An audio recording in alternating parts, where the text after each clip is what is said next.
Welcome back. Today's story, sent to us by a viewer, is pure payback. Meet Beatrice B. Montgomery, thrown out by her son and daughter-in-law at age 70 with just $912. They thought she'd fail, but they were wrong. B spent 7 years building a multi-million-dollar plant recovery empire, culminating in the purchase of the most exclusive mansion in their town, just so she could watch them beg. This is a story about turning ultimate betrayal into ultimate success. Do you have a powerful story like B's? We want to hear it. Email your true experience to womenstoriessegmail.com to share your voice. The moment my daughter-in-law's frigid voice shattered the quiet morning, I knew 2 years of shared living were about to become the best long-term strategy I ever executed. I was Beatrice B. Montgomery, and at 70, I stood there in my perfectly ironed linen skirt, watching my own son, Marcus, lock me out like a piece of forgotten clutter. Little did they know, the woman they tossed aside was about to create an empire worth $15 million. If you're reading this, please hit the like button and let me know the most valuable lesson you've learned about starting over.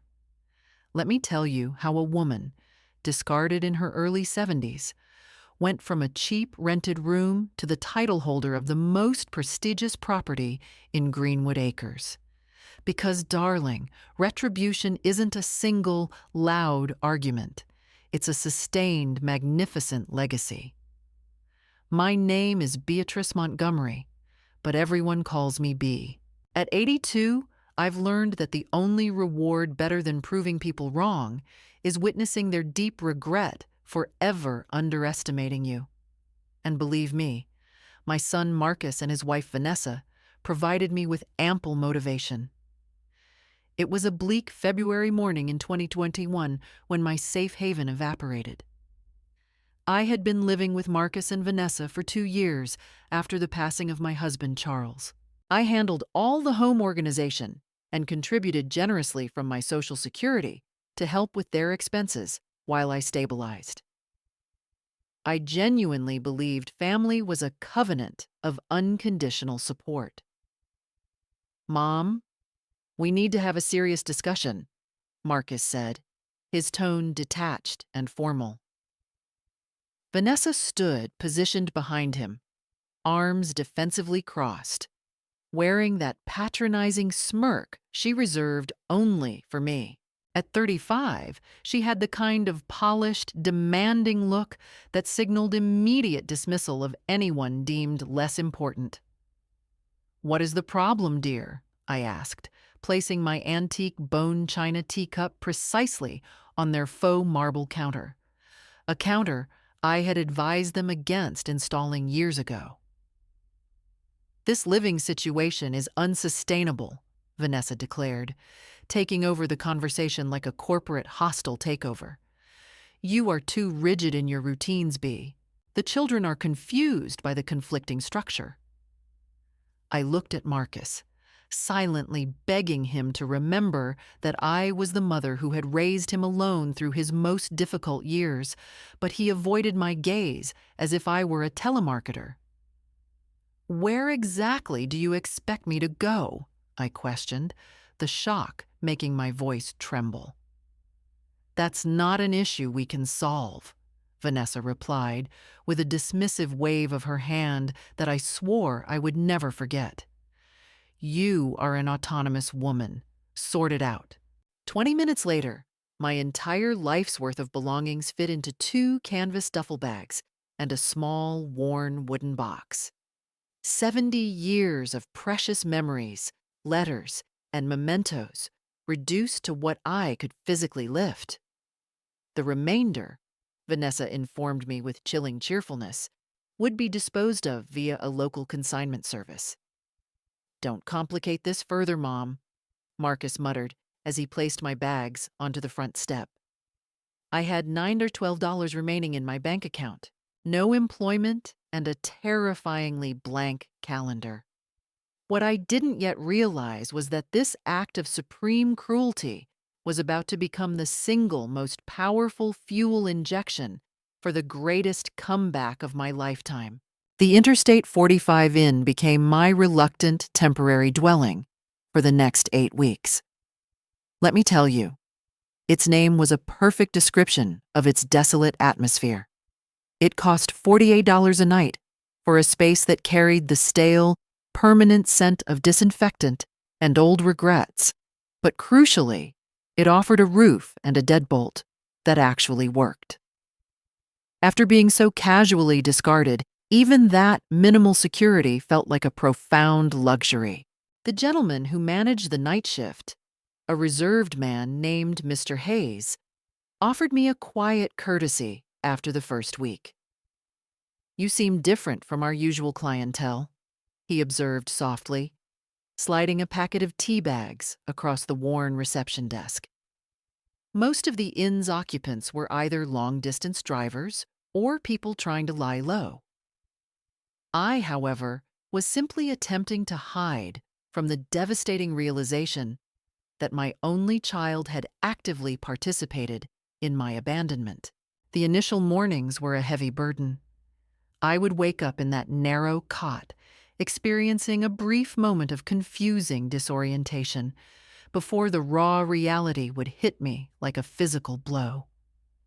There was no sound of my grandchildren's morning chaos, no domestic routine to attend to, only the monotonous hiss-click of the antiquated heating unit struggling to function.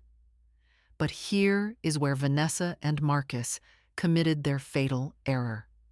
They confused my shock and heartbreak with lasting defeat. I am not the type of woman to surrender. Never have been. When Marcus was young and we were financially strained, I managed a meticulous household budget and sold bespoke cakes from home to keep us afloat. I understood how to survive. I had just allowed myself to forget the extent of my capabilities. My most pragmatic action was taking the community shuttle to the main public library branch every morning. It offered complimentary wireless access, reliable heating, and, most essentially, free access to the digital employment boards. At 70, established companies weren't exactly lining up with job offers. But I wasn't seeking sympathy or an easy position. I was seeking a leverage point, a distinct opportunity overlooked by others. "You possess experience in complex asset tracking and financial reconciliation?" inquired Ms. Vivian Cho, the owner of the Rare Botanicals Exchange, during my third interview that month. She was a sharp, pragmatic woman of about my age, with hands stained faintly green from working with plants and an intimidatingly direct manner that I instantly appreciated. 20 years, I confirmed. I managed all the supplier payments, client accounts, and financial filings for my late husband's small-scale construction firm. Cool. What I strategically failed to mention was that within 10 minutes of sitting in her disorganized office, I had already identified 5 systemic flaws in her inventory database and her inefficient invoicing method. "The initial pay is low, Mrs. Montgomery," Ms. Cho cautioned. "It's $16.50 an hour for 28 hours per week." "When shall I report for duty?" I responded, sealing the commitment. That first paycheck was a restorative force. After 8 weeks of watching my sparse savings dwindle, earning money again felt profoundly therapeutic. The in-room slowly transitioned from a state of emergency to a tactical position. I bought a small travel iron, pinned up the few irreplaceable photographs I had, and even invested in a cheerful, low-maintenance peace lily for the sill. If this was to be my existence, I would inhabit it with pride. 3 months into my new employment, I made my crucial discovery. Ms. Chu was systematically throwing away thousands of dollars worth of rare and exotic orchid specimens every quarter. Any plant deemed slightly past its prime or out of season went directly into the commercial composting bins. It's an unavoidable cost in this luxury market, she explained with a tired sigh. But in those rejected specimens, I didn't see waste. I saw undervalued assets. I saw pure profit potential. You intend to do what with those plants that were scheduled for composting? Ms. Cho asked, looking at me with a mixture of confusion and profound disbelief. As if I had proposed she begin accepting payment in ancient Roman coins. They are not truly dead, Ms. Chu. They are merely in a state of dormancy, I explained patiently. With precise care, specialized nourishment, and the correct environmental conditions, the majority of them can be fully revived and subsequently resold during the next cycle. This marked the 9th month of my restructured life. I had successfully transitioned from the Interstate Inn to a modest single-room studio apartment situated directly above the Oven Door Pizzeria. The rent was $750 a month, which left me with a worryingly tight margin of about $80 after essential expenditures, but it was definitively mine. No one could issue a unilateral decree for me to vacate or claim that my methods were too rigid. Ms. Cho, viewing my project as a harmless personal eccentricity that might distract me from my bookkeeping duties, allowed me to take home the 3 large shipping crates full of expired specimens that September. She likely assumed this would simply illustrate to me the stark realities of botanical commerce. What it actually did was confirm a natural, previously undiscovered talent I possessed. My tiny studio apartment rapidly underwent a total transformation into an impromptu botanical recovery ward. Every available surface, the windowsills, the compact kitchenette counters, even the top of the miniature refrigerator, was meticulously covered with assorted pots and specialized humidifying trays. I dedicated my free time to intense research on orchid restoration methods using the library computers, diligently studying video tutorials, and spending my evenings patiently nursing wilted leaves and brown, desiccated bulbs back to vitality. The other residents of the building began to eye me with suspicion. Mr. Rodriguez from the ground floor repeatedly inquired if I was cultivating some sort of exotic, high-demand produce. "Too much green growth," he would murmur in broken Spanish whenever he saw me carrying yet another bag of specialized soil mix up the narrow staircase. But then, by the onset of January, an undeniable transformation began. Small, tenacious green shoots appeared. Delicate new roots formed. My tiny apartment, once a sterile box, was becoming a vibrant, thriving indoor oasis. I had accumulated over 300 specimens, and nearly 2 to 20 of them were not just surviving, but actively flourishing with robust health. "B, what on earth is this?"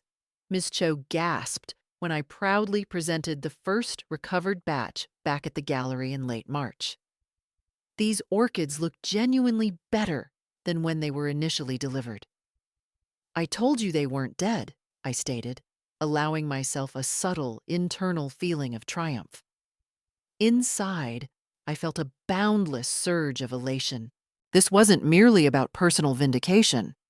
This was about discovering that I possessed a valuable, tangible skill that could generate real income. Ms. Cho immediately purchased back every single recovered plant for 60% of its original market retail price. In that single transaction, I earned $100, exceeding my monthly rental cost. More significantly, I had rediscovered a renewed sense of purpose. The following year, our mutually beneficial arrangement became formally structured. Ms. Cho would systematically set aside all unsellable or dormant plants for my care. I would meticulously rehabilitate them throughout the quieter winter months, and we would formally split the resulting profits during the spring selling season. It wasn't yet a commercial enterprise, but it was entirely mine. Word of my unique ability started circulating rapidly within the regional horticultural community. "That woman at the Rare Botanicals Exchange can revive anything," people would marvel. Soon, other small nurseries and specialty floral shops began contacting me, inquiring if I would take their clearance stock as well. By the end of year 2, my revenue generated specifically from plant rehabilitation significantly outpaced my earnings from the bookkeeping role. I had upgraded my living situation to a larger corner apartment with a spacious, sun-drenched enclosed balcony, and I had secured permission from the pizzeria owner to utilize a sunny section of their rear parking area as a temporary overflow greenhouse. The most profound realization was that every rescued healthy plant felt like irrefutable proof that being discarded does not equate to being worthless. Some entities simply require the right care, the correct focus, and the right person who can recognize their hidden potential. Marcus and Vanessa had thrown me away, assuming I would simply wither and vanish. Instead, I was sinking new, deep roots into soil they could never have anticipated. Year 3 marked the point where I transitioned my thinking from mere survival tactics to strategic, large-scale enterprise. By this stage, I maintained a robust waiting list of botanical businesses eager for me to apply my expertise to their clearance inventory. My small apartment-based operation was now catastrophically undersized. My landlord had recently begun imposing an additional charge specifically for excessive horticultural drainage, and the owner of the oven door was politely but firmly requesting that I relocate my beautiful, burgeoning inventory from his valuable parking spaces. "You desperately require a dedicated commercial facility, B," Ms. Cho advised me during our routine mid-morning tea meeting. "And you must conceptualize your vision far beyond the simple act of reviving single plants." She was entirely correct. However, thinking on a larger scale necessitated an influx of capital that I did not possess. My savings account had steadily grown to a comforting $18,000, a genuine fortune considering my starting point, but it was insufficient to secure adequate commercial real estate. This is when I made a crucial connection. I met Mr. Julian Thorne at the Regional Small Business Innovation Center. Julian was one of those intensely driven, hyper-efficient analysts who possessed an uncanny ability to identify commercial viability from a mass of raw data and was unafraid to provide the necessary intellectual push. "You are fundamentally not in the plant rehabilitation business, Mrs. Montgomery," he informed me after meticulously reviewing my 3 years of financial records. "You are actively engaged in the business of converting industrial waste into guaranteed revenue streams. That is an entirely different and far more attractive investment proposition." Julian helped me to clearly perceive what I had been too close to fully recognize myself. My work went far beyond simply saving individual plants. I was providing a viable, scalable solution to a significant industry-wide challenge. Nurseries nationwide were conservatively discarding millions of dollars in inventory annually because they lacked a standardized, effective procedure for end-of-season clearance management. "What if you establish a licensing model for your process?" Julian suggested, his eyes alight with calculated excitement. "Teach others how to successfully replicate your documented methods. Take a manageable percentage of their generated profits and rapidly scale the operation nationally." The mere concept was simultaneously electrifying and profoundly terrifying. Me, a 73-year-old woman who had been living above a pizza parlor just a few years earlier, running a national business enterprise? Yet, the financial projections Julian presented were too compelling to dismiss. We dedicated a grueling 6 months to the comprehensive development of a formal business plan. My proposal was to initially secure a proper, dedicated facility in the Millbrook area, rigorously perfect the entire rehabilitation and documentation process, and then initiate the licensing of this proven methodology to approved operators across the country. The formal application for the Small Business Enterprise (SBE) loan spanned a tedious 52 pages, and I honestly considered giving up on at least 4 separate occasions while grappling with the complex financial models. But Julian expertly guided me through every technical section, helping me clearly articulate why this was not merely the passionate pursuit of an eccentric plant enthusiast, but a legitimate, data-driven solution to a demonstrable industry deficiency.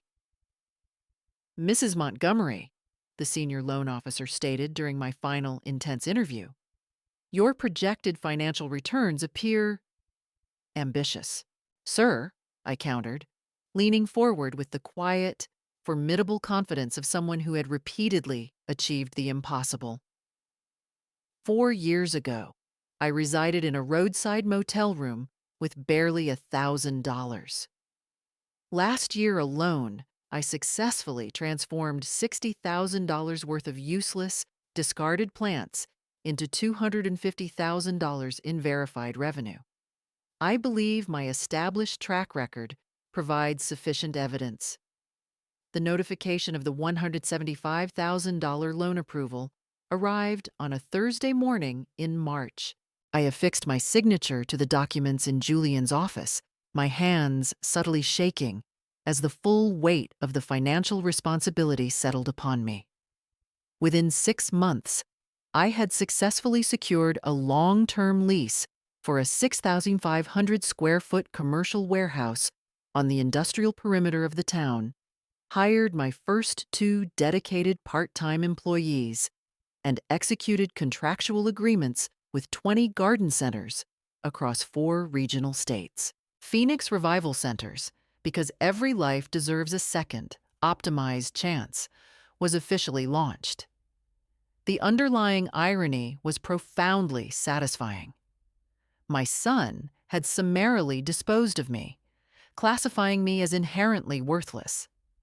Now I was in the process of constructing a flourishing business empire founded entirely upon the demonstrable principle that absolutely nothing is truly worthless, provided you possess the insight to unlock its inherent potential. By year 5, Phoenix Revival Centers had expanded far beyond the most optimistic projections I had shared with the loan officer. We were actively operating across 15 states, maintained a network of 60 licensed operators utilizing our proprietary methods, and I had recently secured a substantial consulting contract with the regional management headquarters of a major national retail chain, which I will call not convenient to name retailer. The scared, deeply broken woman who had been forcibly removed with 2 canvas bags was now being chauffeured to high-level corporate meetings in cities like Denver and Chicago.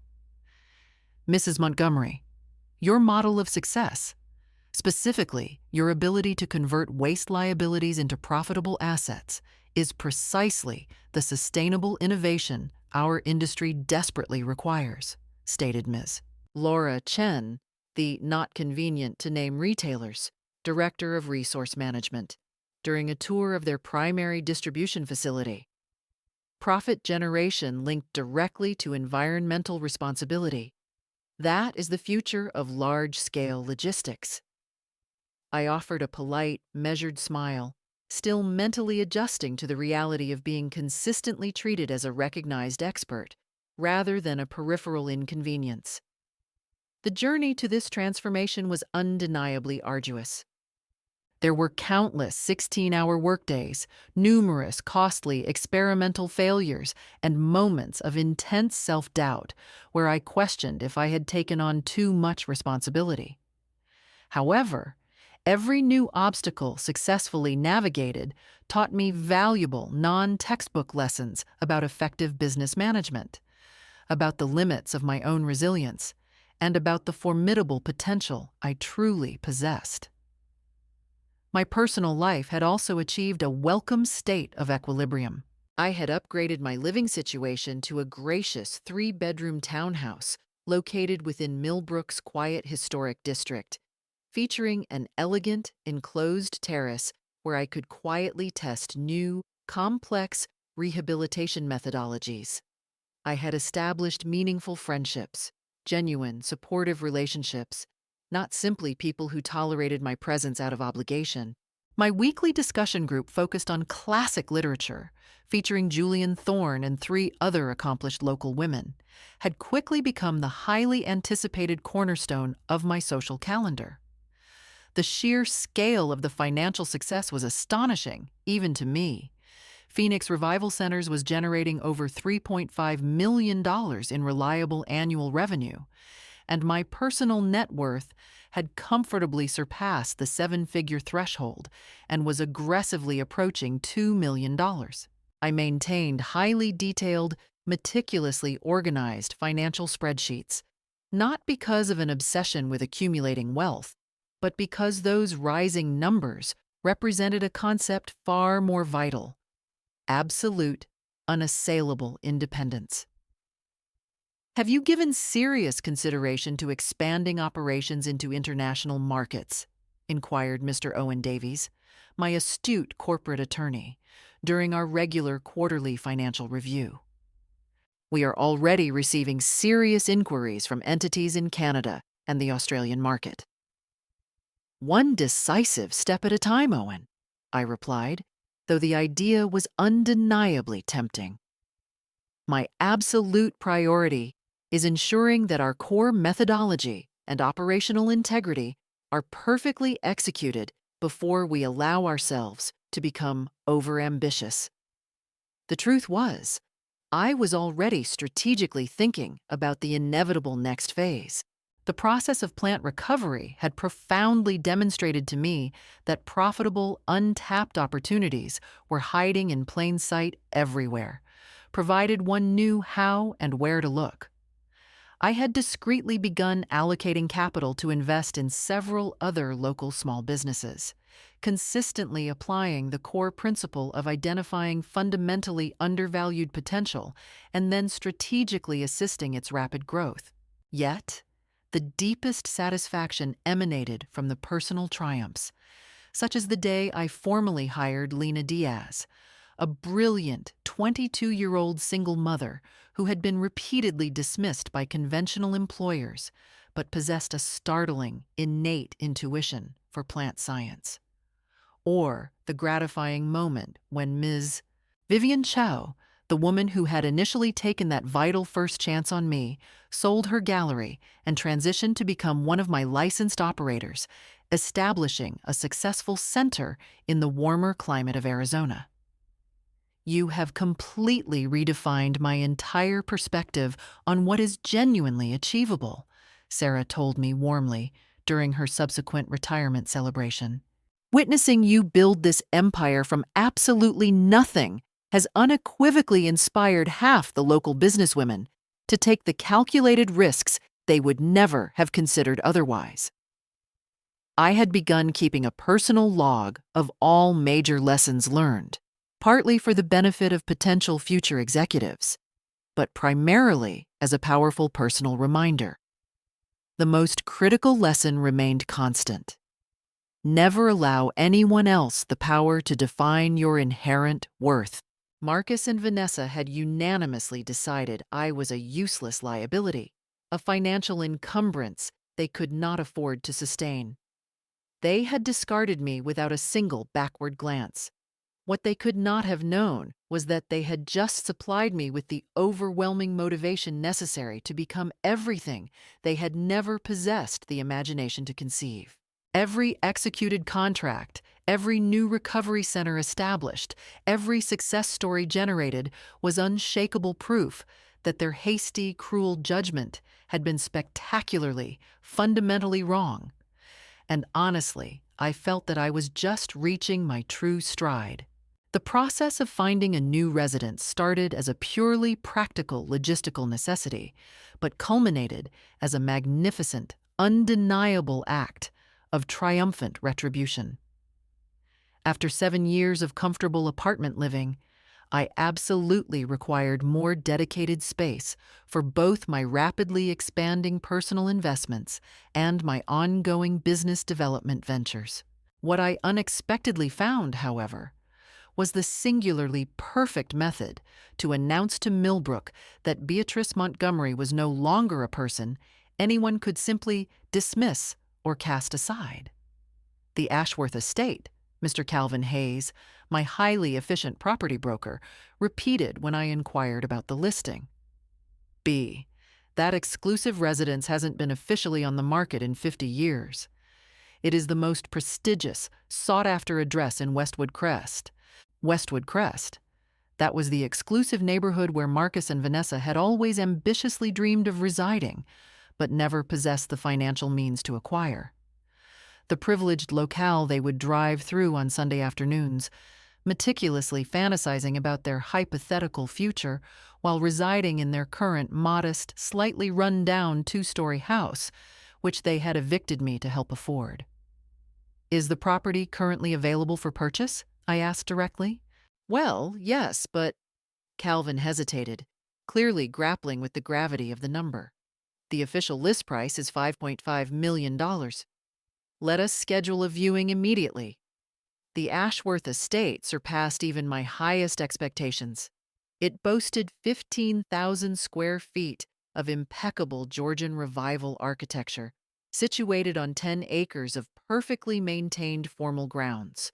It included a master wing complete with twin fireplaces, a library featuring custom, floor-to-ceiling walnut shelving, a professional-grade kitchen capable of hosting massive catering operations, and a magnificent orangery, essentially a dedicated, enormous greenhouse seamlessly attached to the main structure. But what unequivocally cemented my decision was the strategic panoramic vista from the master bedroom's private terrace. From that commanding height, one could survey the entirety of the Millbrook Valley spread out below, critically including the modest subdivision where Marcus and Vanessa currently resided. Every morning, I could awaken and literally gaze down upon the very people who had once cruelly looked down on me. The current owners are extremely motivated sellers, Calvin explained as we toured the extensive, temperature-controlled subterranean cellar. They have already permanently relocated to Arizona and are pressing for a rapid closing. "Cash offer," I declared, without a trace of hesitation. $4.8 million, closing finalized within 3 weeks. Calvin nearly dropped the antique crystal water pitcher he was holding. "B, are you certain about the commitment? That represents a monumental investment." I was supremely certain. Phoenix Revival Centers was generating more than adequate profit to easily manage the entire cost, and my diversified investment portfolio had expanded significantly to the point where I could cover the massive acquisition cost without needing to touch my critical business capital.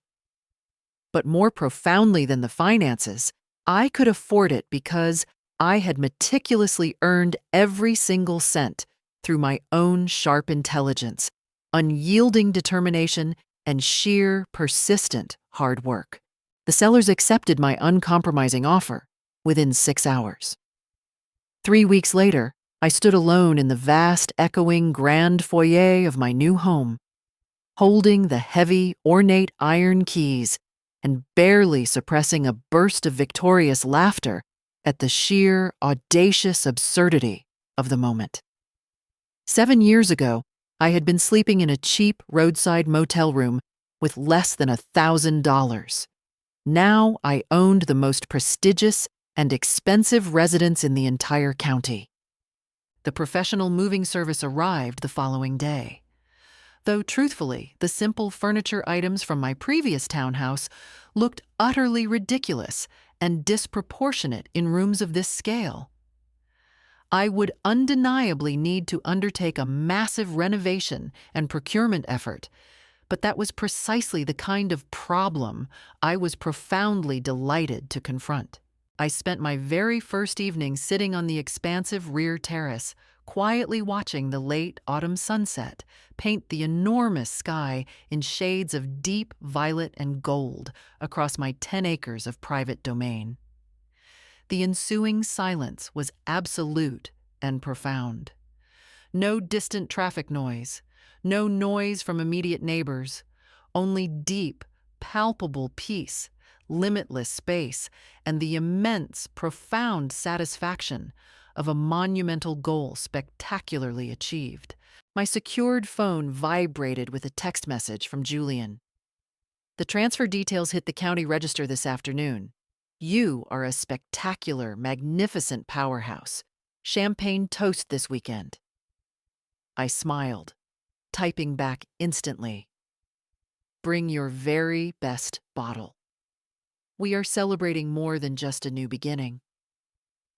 What I deliberately refrained from typing, but was intensely thinking, was that some spectacular new beginnings absolutely require a decisive, painful ending. And I had an acute, thrilling certainty that the final, dramatic chapter in my relationship with Marcus and Vanessa was about to unfold. And it was going to be intensely satisfying. Tomorrow, I would begin the complex task of furnishing my new, extraordinary life. Tonight, I would simply bask in the glorious view from the absolute summit. The chime of the elaborate doorbell, a distinctive two-tone melody that resonated through the marble foyer, rang precisely at 9:30 a.m. on a Saturday, exactly 48 hours after the real estate transfer was officially published in the local town registry. I was comfortably settled in my new cavernous kitchen, still navigating the bewildering task of locating the specialized tea service, when I heard the familiar sound echoing across the polished floors. I observed them through the encrypted security monitor, for yes, this residence included a comprehensive surveillance system rivaling many small banking institutions. They stood on my expansive front porch, looking utterly out of place, like ill-prepared door-to-door petitioners. Marcus appeared noticeably older, his hair significantly receded at the temples, wearing cheap, ill-fitting chinos and a synthetic polo shirt that aggressively screamed, "Desperate suburban father." Vanessa stood stiffly beside him, dressed in expensive but predictable designer denim, and a blazer that likely exceeded the cost of my very first month's rent above the oven door. Trailing slightly behind them were two teenagers I barely recognized. Emma, now 17, had inherited her mother's angular features, but thankfully not her chilling, calculating eyes.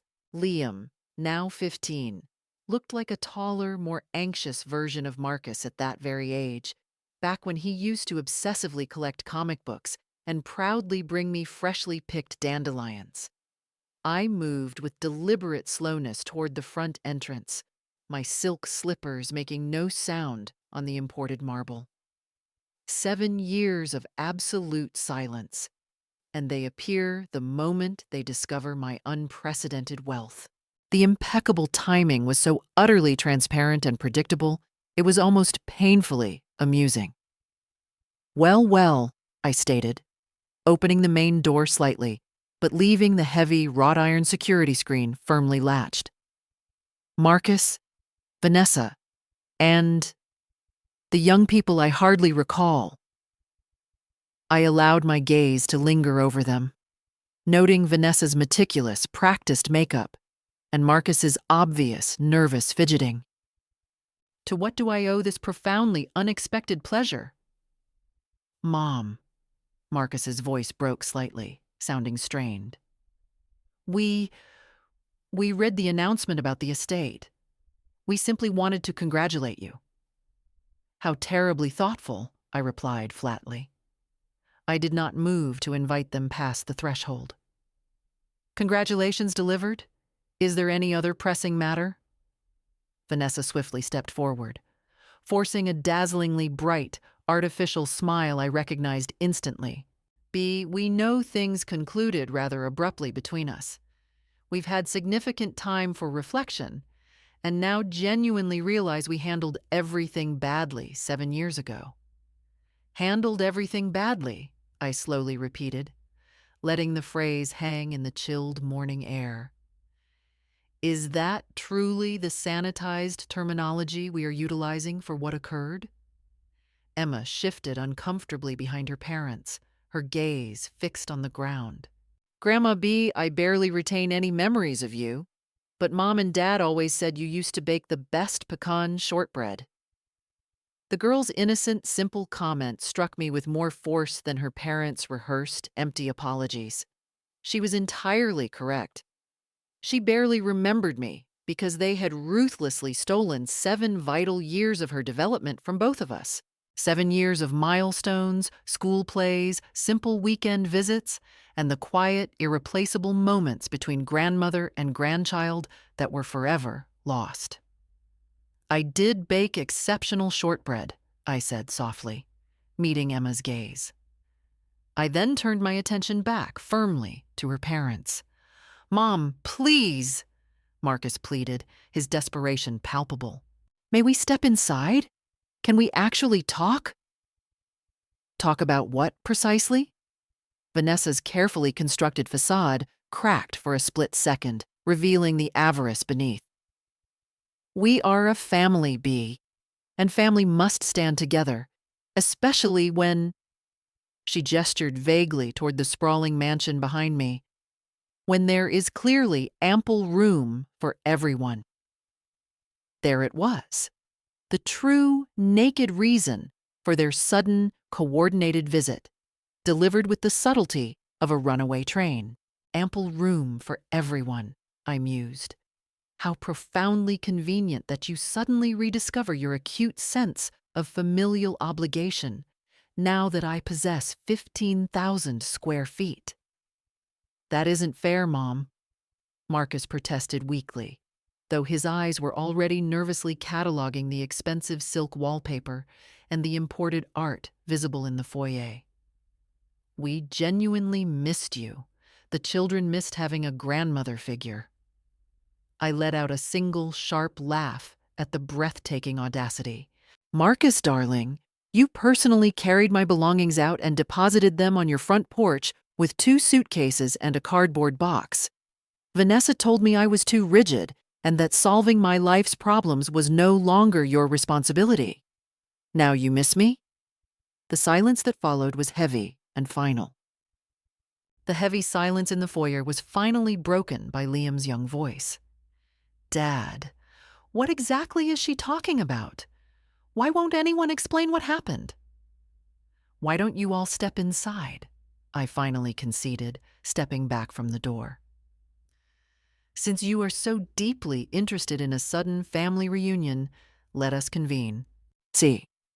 I led them past the enormous crystal chandelier and the sweeping marble staircase into the main drawing room, with its ceiling-high windows providing the breathtaking panoramic view of the grounds. I observed their faces intently as they absorbed the silk wall treatments, the priceless antique rugs, and the art pieces that could finance most people's retirement. This place is unbelievable, Liam whispered in awe, walking immediately toward the view. Mom, look at the lake on the property. Vanessa was indeed looking. I could practically visualize her mentally calculating the precise square footage and the likely property tax assessment. It is certainly expansive, she commented, controlling her voice carefully. Far too extensive for one individual, wouldn't you agree, Bee? Is it? I settled into my bespoke armchair, a magnificent wingback upholstered in deep sapphire velvet that I had acquired specifically for this room. I find I quite relish having adequate space to breathe. Marcus perched uncomfortably on the very edge of the silk-covered sofa, acting as if he feared the slightest movement might compromise the expensive fabric. Mom, concerning the incident 7 years ago, we were enduring significant pressure. A massive new mortgage payment. My job security was highly uncertain. Vivian was working demanding hours while managing 3 very young children. So, the logical, natural solution, I finished for him, my voice devoid of emotion, was to render your widowed, recently grieving mother completely homeless. Very pragmatic. We genuinely thought you would manage somehow, Vanessa said defensively, tightening her arms across her chest. You are so incredibly resourceful, so fiercely independent. We never once imagined you would end up in a roadside establishment. I raised a single eyebrow. You never imagined it because you never once bothered to verify my status. Did you, Vanessa? The heavy tension returned until Marcus finally broke, his voice strained. We're family, Mom. That's why we're here. We missed you. No, I stated firmly, cutting off his rehearsed lie. You are here because you desperately want something from me. The only outstanding question is whether you will finally be honest about that need, or if we will continue this pathetic charade of long-lost family affection. Vanessa's carefully maintained composure finally fractured. Fine, she snapped, her voice rising in irritation. Yes, we require substantial help. Marcus was involuntarily separated from his position 4 months ago. We are critically behind on the home loan, and Emma urgently needs application funds for university this year. Deliriously satisfied, I responded dryly, nodding slowly. Now, we have established the true terms of this negotiation. The thing is, Marcus interjected quickly, shooting a sharp, panicked look at his wife. We were thinking that since you possess all this space, and we are struggling with our current housing situation, you wish to move in, I concluded his terrified statement. Temporarily, Vanessa added immediately, just until Marcus secures another high-paying role. Perhaps 6 months, certainly no more than a year. I looked around my exquisite, tranquil drawing room, and then back at the 3 people who had callously discarded me the moment I became an inconvenience. Let me confirm my understanding. You wish to relocate your entire immediate family into my newly acquired residence because you are experiencing severe financial difficulties. We're family, Marcus repeated, clinging to the word like a lifeboat. Family, I mused, the word tasting like ash. Is that the term you utilized when you changed the locks on your front door? When you informed me that my survival was no longer your problem? The ensuing silence was deafeningly complete, broken only by the quiet hum of the high-end air filtration system. Finally, Liam stood up suddenly, his face flushing crimson with a mixture of confusion and anger. What actually happened 7 years ago? Why won't anyone explain the truth? I looked at the 2 teenagers, these grandchildren whose formative years I had been so ruthlessly robbed of, and made a calculated decision. Sit down, I instructed them gently. Both of you. It is past time you learned precisely the nature of the people who raised you. Mom, don't, Marcus pleaded, taking a half step toward me.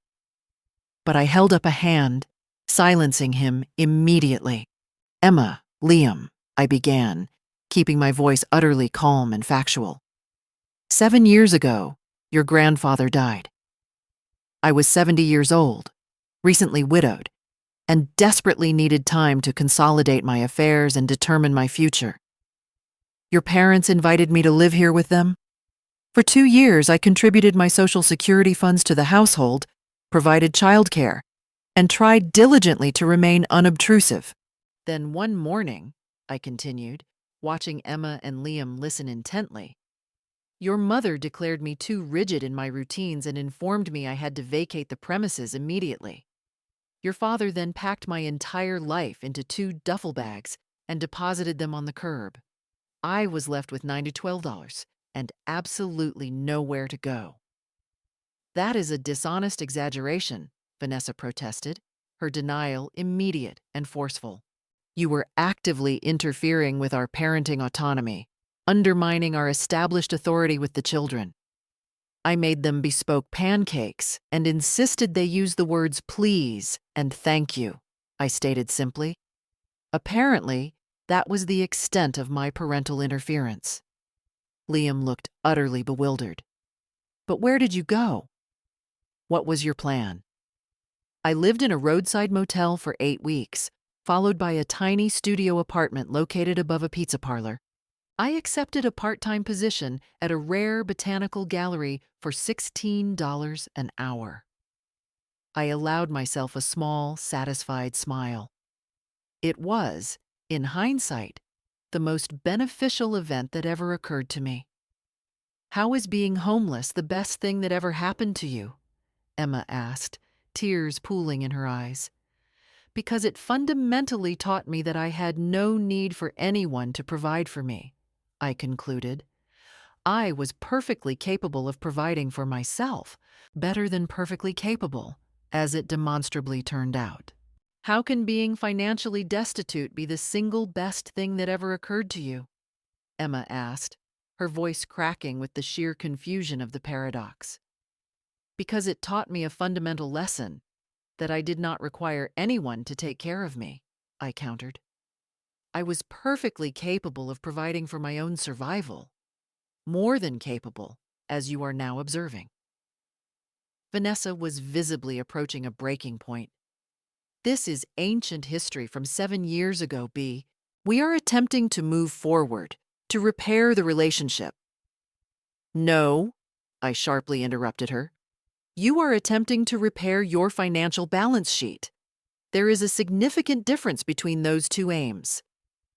I pulled out my smartphone and deliberately showed them a text message I had received earlier that same morning. This text is from Ms. Rita Sanchez, a friend who happens to work in the Regional Employment Services office. She mentioned seeing a highly familiar name cross her desk recently. I stared directly at Marcus. You did not lose your job 4 months ago, Marcus. You were terminated 8 months ago for systematically falsifying expense reports at your previous firm. Marcus's complexion turned a sickly white. How did you find that out? I know things, Marcus. I then pivoted to Vanessa. I know you opened 4 different high-limit credit cards over the last year and promptly maxed them out on bespoke tailoring and treatments at not convenient to name salon. I know you executed a 3rd refinancing on your current home just to afford that cruise to the Caribbean. I know you are not merely behind on payments. You are facing imminent foreclosure proceedings next month. The silence in the opulent room was now absolute and punishing. I also know this, I continued, my tone relentless, that you drove past the Interstate 45 Inn every single morning for 3 months after you ejected me. You knew precisely where I was residing and how desperately I was struggling, and yet you never once stopped your car to check if I was safe. Emma's eyes filled completely with tears. Dad, is that information true? Marcus was physically unable to meet his daughter's gaze. Vanessa, however, shifted instantly to aggressive self-defense. Fine. So we made certain mistakes. You could have asked for assistance instead of simply vanishing for 7 years. I offered a dry, contemptuous laugh. Asked for assistance from the individuals who informed me that solving my life was no longer their problem? From the daughter-in-law who publicly labeled me a burden? We were inexperienced. We were under intense pressure, she argued. You were malicious, I stated quietly, correcting her. And now you expect me to completely erase the past because you have a profound, immediate need. Liam suddenly rose to his feet, his face red with a righteous fury. This is utterly messed up, he said, his voice quivering. Dad, you lied. You told us Grandma B had moved to Canada to be near her older sister and that she simply didn't want to see us anymore. We didn't precisely say that. Marcus attempted to interject, visibly panicking. Yes, you did, Emma cried out, joining her brother. You explicitly told us she chose her new life over being part of our family. You made us believe she was the one who abandoned us.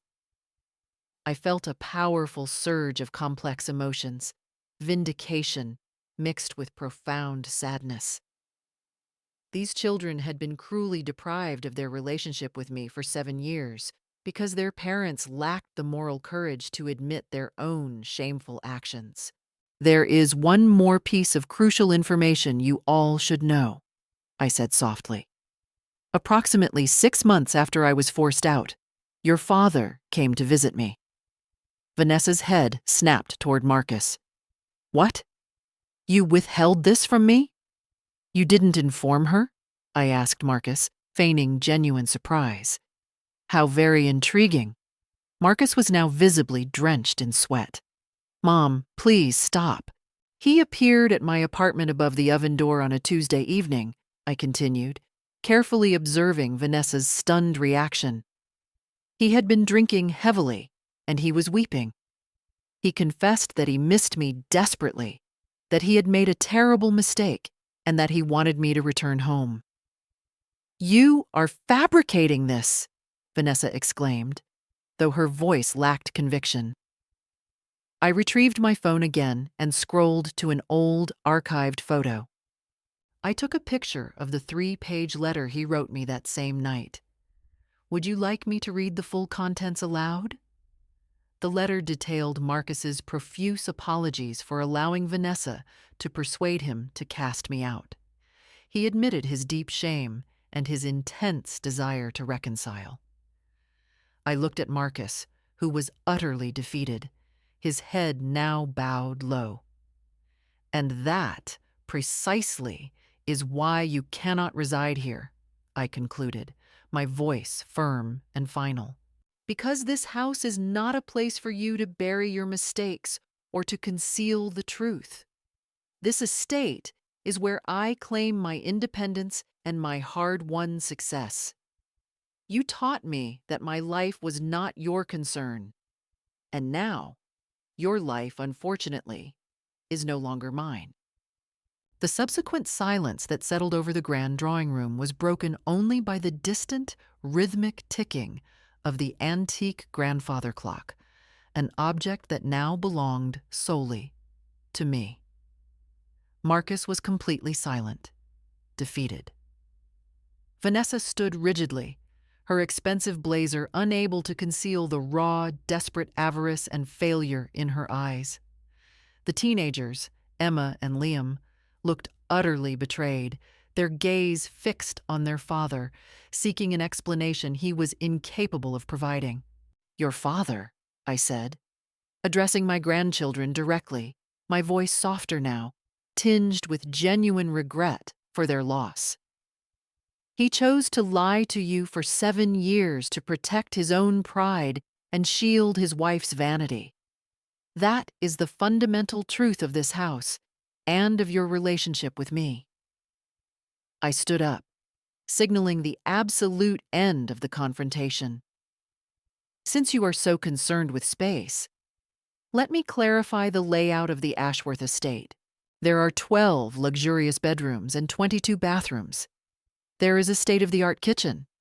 There is ample room for everyone, as Vanessa so keenly observed. I paused, walking toward the expansive floor-to-ceiling windows. However, I continued, turning back to face them, there is zero, absolutely zero space in this life I have painstakingly rebuilt for debt, for dishonesty, or for people who deliberately discard others. I earned this house, every square inch of it, by surviving your cruelty and proving myself valuable when you insisted I was worthless. I looked directly at Marcus and Vanessa. You are facing foreclosure next month. I will not be providing the funds to save your house, nor will I be offering you temporary residence here. You made a choice 7 years ago. You must now accept the financial and personal reckoning that follows. Liam stepped forward, his expression tearful but determined. Grandma B, if you won't help them, will you help us? Can Emma and I visit you? Can we still know you? This was the single difficult crack in my fortress of revenge. These were the children who had been robbed of their grandmother. Emma and Liam, I said, a faint, genuine smile finally appearing. This house is closed to your parents, but it is always open to the two of you. My life is no longer about revenge. It's about building a legacy of independence. You will always have a place here. The choice to seek that relationship is entirely yours to make. Vanessa suddenly lunged forward, her voice a desperate hiss. You're doing this to punish us. You're breaking up our family just because you're rich.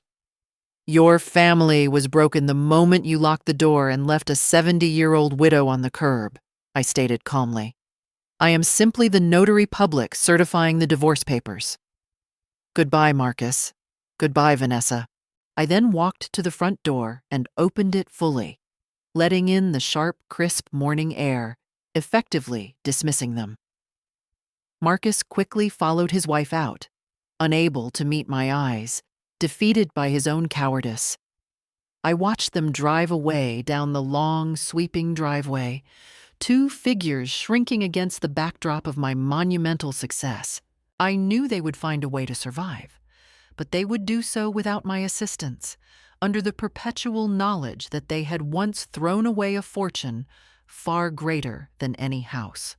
I returned to the massive living room, pouring myself a small, well-deserved glass of aged, not convenient to name wine.